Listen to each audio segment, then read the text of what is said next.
As private investors, and specifically in this case our company Imara Investments Limited, we know that our country, we experience a shortage in terms of the number of units we deliver every year in terms of housing. Every year we need 250,000 new units of housing, but we are able to provide only 50,000, meaning we have a deficit of 200,000 units every year in our country. That's a very big deficit. So Imara Investments Limited and other private investors come in this way. We are willing and ready. Whether the government approaches us or even our fellow Kenyans comes to us, we are telling them we can be able to afford them good parcels of land, because remember, the very first thing you need when you want to own a home is a piece of land, and that is where Imara Investments Limited and other private players come in.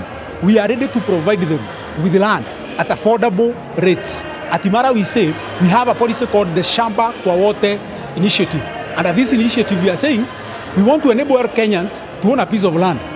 You can make a deposit of as low as 20 or even 50,000 and then pay the balance in 6 months. So that affordability, that allowance of you making a small deposit that you can pay then the balance in 6 months will enable Kenyans to become homeowners, and we can reduce that shortage of 200,000 units every year.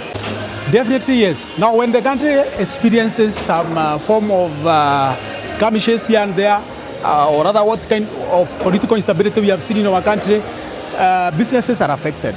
One of the ways in which we have been affected as a company is that we are not able sometimes to take our clients for site visits. And you agree with me that any kind of business for any kind of business or even any country to develop and even achieve its goals, we need what we call political stability and peace to reign in the nation. So we are calling upon the government and even the other sides of the opposition that it's time they can have something that will enable us to continue to do business in our country for the sake of the growth of our country, and even having what we would call a good environment for any investor to be able to actually own something or even be able to invest. Since we have a demonstration that will affect the flow in that northern corridor, then people will have to look for an alternative. Since we have not finished the lapsed corridor, then the alternative is the central corridor. So we are chasing away investors to our member states in East Africa, which is not good for Kenya, being the capital of East African community. Therefore, I think at the moment we will be able to arrest the situation, because Kenyans know very well that it is not about the cost of living, because unga during the handshake was still 250 shillings. Please invest in reputable companies. I have advised them to invest in Imara Land Investment Company. And again, you know, I've said land will always appreciate. It will never depreciate, because oxygen is very precious. But because it is not scarce, the price is, it is free. But gold is not as important as oxygen, but it is very expensive because it is scarce. Land is becoming scarce because this land was for 2 people, Adam and Eve. Now it is for 8 billion people, meaning it has become scarce.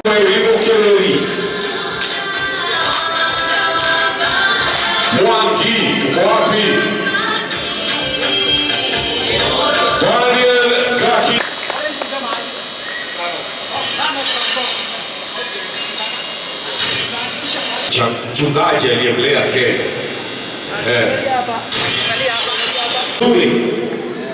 Very good, asante sana. Haya, Mheshimiwa Sanko kwa heshima. Madam DC. Unapiga bomba kwa mdomo. Sema ha.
Congratulations. Thank you, thank you, thank you.